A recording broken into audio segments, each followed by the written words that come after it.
These are pieces that were put in a couple days beforehand because they need about 2 days to slowly cool down to relieve the stresses. And this is what they look like when I'm done with them.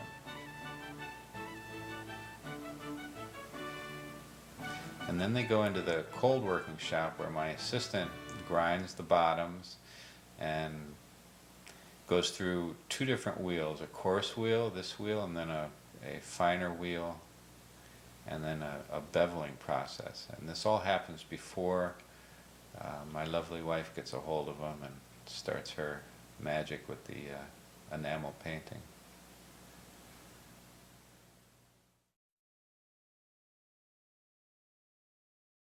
Welcome to the upstairs. This is where Liz and I do the enamel work, drawing, taping, and beadwork.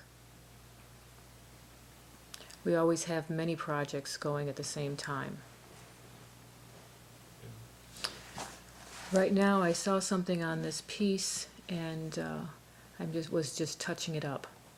The glass heads are given to us and they're clear, and then I take a Sharpie, draw on them,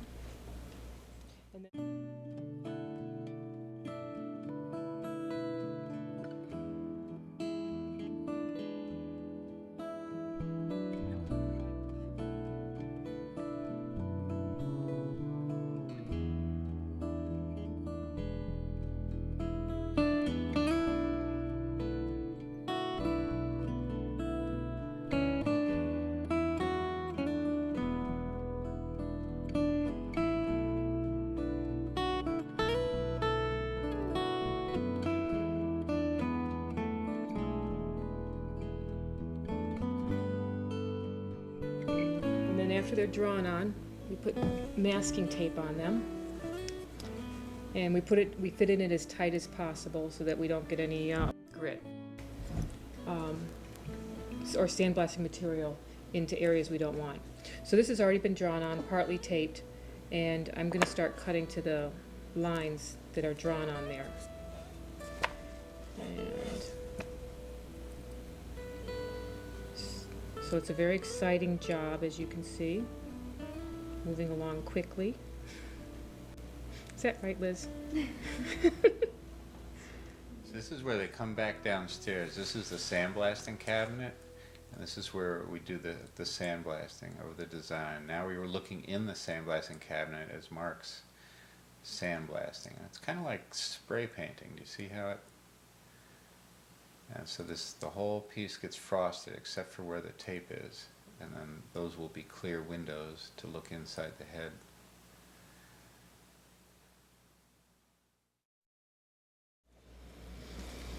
Okay, so I don't know if you can see, but there's a little piece of tape left here on the glass, and if this isn't cleaned off properly, we clean it off either with alcohol or acetone. But alcohol for being good, huh? And acetone works much better, but it's not as friendly a product. And you got to wipe off the glue on each piece from the tape.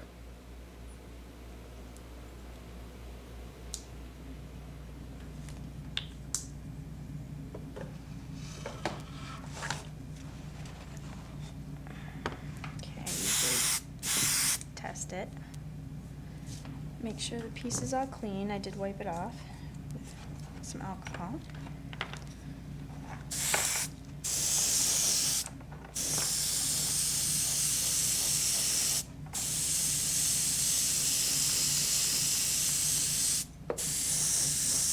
Because the pupil wasn't exactly round, I'll go and make it round by cleaning it up with acetone, taking the paint off. And we do that with every line that we put on the piece.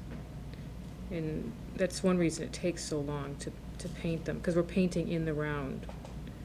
You know, the piece has dimension, and the paint wants to flow in its high or low points.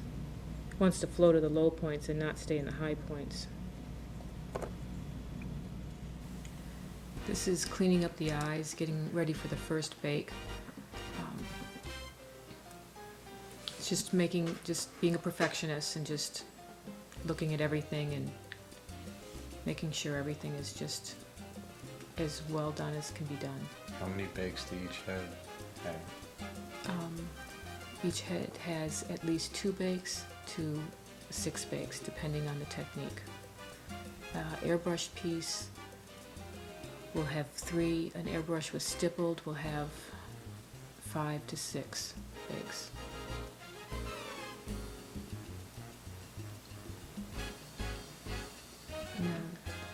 This is Liz applying a line.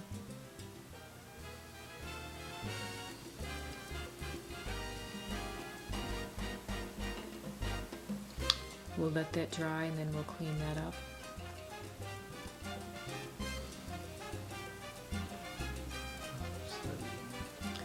Yeah, just look at the control on this.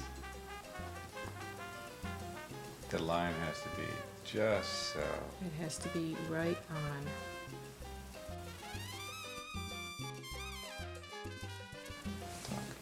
This is a start for a beaded hat, and we've been playing around with different styles of hats. Got a great hat book and gave us some ideas for some hats.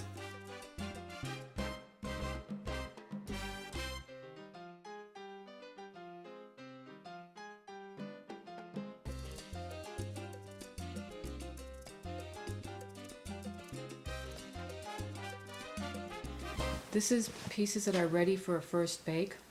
This is as far as we can bring them. The paint never dries totally and can always be damaged until it's baked on. This is a totem, and this is the first bake for a totem. There are 5 heads. They'll all be stacked on top of each other. Each one of them will get another outline. And these require 3 to 4 bakes.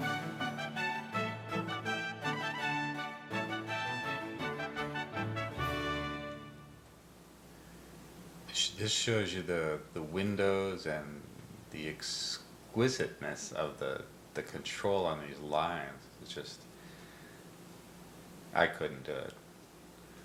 Or I could do it, but I'd go nuts. But you can see into the head through these windows, and you can see the workmanship and the care and the love that goes into each piece. And if you look into the bodies on one side, you can see the body on the other side.